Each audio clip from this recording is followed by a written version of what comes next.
রে তোর কি ব্যাপার বলতো?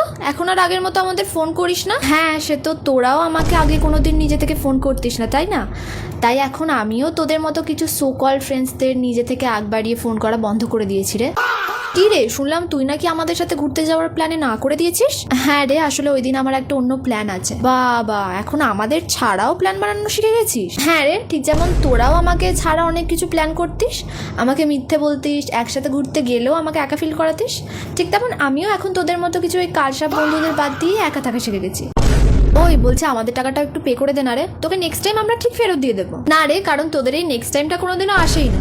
এর আগেও আমি প্রত্যেকবার তোদের টাকাটা দিয়ে দিতাম আর তোরা সেটা আমাকে কোনোদিনও ফেরতই দিতিস না, তাই এখন আর সেটা হবে না রে। তুই না আগের থেকে অনেক পাল্টে গেছিস বুঝলি, রুড অ্যারোগেন্ট, আমাদের সবার সাথে খারাপ ব্যবহারও করছিস। কি হয়েছে বলতো তোর? হ্যাঁ সেই এখন যে আর নিজেকে সবাইকে ইউজ করতে দিই না তাই খারাপ তো আমি হবই তাই না?